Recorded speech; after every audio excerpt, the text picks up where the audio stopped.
પાટણના દેલમાલ ગામે ઝેરોક્સની દુકાનમાં ચાલતા નકલી નોટોના કૌભાંડને ઝડપી પાડવામાં આવ્યું છે। આ બનાવમાં 500ના દરની કુલ 492 નોટો સાથે 2 ઇસમોને ઝડપી પાડવામાં આવ્યા છે।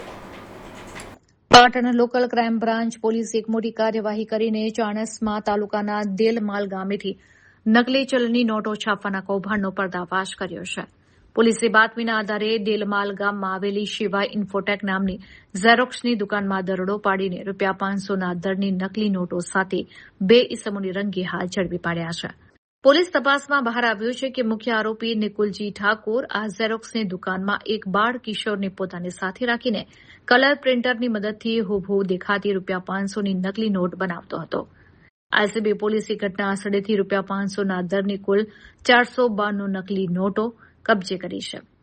આ ઉપરાંત નોટો છાપવા માટે વપરાતું computer, colour printer, mobile phone અને એક વાહન મળી કુલ ₹1,01,100નો મુદ્દામાલ જપ્ત કર્યો છે। પ્રાથમિક પૂછપરછમાં નેટવર્ક ઘણું મોટું હોવાનું સામે આવ્યું છે। આ નકલી નોટોના રેકેટમાં સંડોવાયેલા અન્ય 3 સાગરીતોને ઝડપી પાડવા માટે પોલીસે જુદી જુદી દિશામાં ચક્રો ગતિમાન કર્યા છે।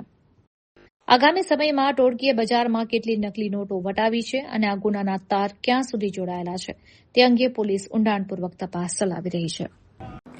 બનાસકાંઠા રેન્જ આઈજી સાહેબ પરીક્ષિત રાઠોડ સાહેબ, જિલ્લા પોલીસ અધિક્ષક સાહેબ વી.કે. નાઈ સાહેબના સીધા માર્ગદર્શન અને સૂચના અનુસાર ઇન્ડિયન ઇકોનોમીને જે નબળા કરી રહ્યા છે એવા તત્વો સામે, જે ગેરકાયદેસર પ્રવૃત્તિ કરી રહ્યા છે એવા તત્વો સામે કડકમાં કડક કાર્યવાહી કરવા માટે અમને સૂચન કરવામાં આવેલ।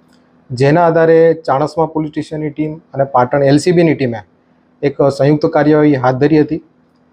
એલસીબીની ટીમને એવી બાતમી મળી હતી કે ચાણસ્મા પોલીસ સ્ટેશન વિસ્તારના દેલમાલ ગામે એક શિવાય ઇન્ફોટેક નામની કંપનીમાં ઝેરોક્સ સંબંધિત કાર્યવાહી ચાલી રહી છે અને આ ઝેરોક્સની દુકાનની આડમાં જે નકલી ઇન્ડિયન કરન્સી છે, ફેક ઇન્ડિયન કરન્સી છે, એનું પણ પ્રિન્ટિંગ થઈ રહ્યું છે।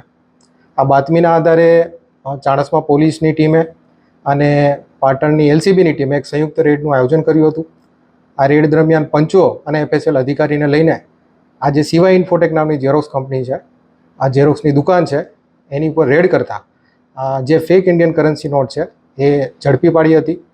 આ ફેક ઇન્ડિયન કરન્સી નોટની વાત કરીએ તો 500ના દરની ભારતીય ચલણની ટોટલ 492 નોટો એલસીબીની ટીમે ત્યાં સ્થળ ઉપર જ સીઝ કરી હતી અને જે આ પ્રિન્ટિંગનું કામ કરતા હતા એવા 2 આરોપીને પણ ઝડપવામાં એલસીબીની ટીમને સફળતા મળી છે। આ આરોપીની વાત કરીએ તો જે આરોપી નંબર 1 છે નિકુલજી હમીરજી ઠાકોર, રહેવાસી દેલમાલ, ચાણસ્મા પાટણ, એને પોલીસે પકડેલો છે અને એક કાયદાના સંઘર્ષમાં આવેલો કિશોર છે એને પણ પકડવામાં આવેલો છે। આ જે બંને આરોપીઓ છે એના પ્રાથમિક ઇન્ટ્રોગેશન દરમિયાન જાણવા મળેલું હતું કે આમાંથી જે એક આરોપી છે એ જે તે સમયે દિલ્હીમાં એક આંગળીયા પેઢીમાં કામ કરતો હતો અને ત્યાં એમને અમુક ઇસમો સાથે ઓળખાણ થતાં એમણે ડિમાન્ડ કરેલ કે ભાઈ અમારે ફેક ઇન્ડિયન કરન્સીની જરૂર છે, તો એના આધારે આ આખું પ્રિન્ટિંગનું કામ ચાલુ કરવામાં આવેલું હતું। પ્રાથમિક ઇન્ટ્રોગેશન દરમિયાન બીજા 3 આરોપીના નામ પણ ખુલવા પામેલ છે। જે આરોપીની વાત કરીએ તો આરોપી નંબર 1 ધીરજ ચૌહાણ, મૂળ રહેવાસી બનાસકાંઠા, હાલ દિલ્હી; કૈલાસ, મૂળ રહેવાસી રાજસ્થાન, હાલ દિલ્હી; પપ્પુ ઠાકોર, હાલ રહેવાસી મંડલોપ। તો આ રીતે આ જે 3 આરોપી છે એને પકડવાના બાકી છે। તો આ રીતે પાટણ પોલીસને જે ફેક ઇન્ડિયન કરન્સી નોટ છે એને પકડવામાં સફળતા મળી છે। કુલ ટોટલ મુદ્દામાલ કેટલો મળ્યો? કુલ મુદ્દામાલની વાત કરીએ તો 500ના ચલની ટોટલ 492 નોટો સીઝ કરી હતી। જે ટ્રાન્ઝેક્શન છે તેમાં ખાસ તપાસની જરૂર પડશે। જી, નકલી ચલણ નોટો બનાવવા માટે શેનો ઉપયોગ કરતા હતા, કેટલીનું સાચું સામગ્રી ઝડપાઈ? આ સર્ચ એન્ડ સીઝર દરમિયાન વાત કરીએ તો એક કમ્પ્યુટર છે, એક પ્રિન્ટર છે અને જે અલગ અલગ કલરની ઇંક છે એને પણ પોલીસે સીઝ કરી હતી। આની મદદથી એ લોકો આ જે નકલી કરન્સી છે એનું પ્રિન્ટિંગ કરતા હતા। કેટલા સમયથી સાહેબ આ કરતા હતા? હા, એ તપાસ ચાલુ છે। બનાવટી નોટોનો શું ઉપયોગ થતો હતો અને ક્યાં આગળ ઉપયોગ થતો હતો?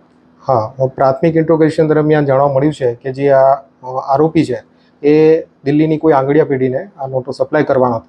બાકી ડિટેલમાં ઇન્ટ્રોગેશન દરમિયાન આનો આન્સર મળી શકે।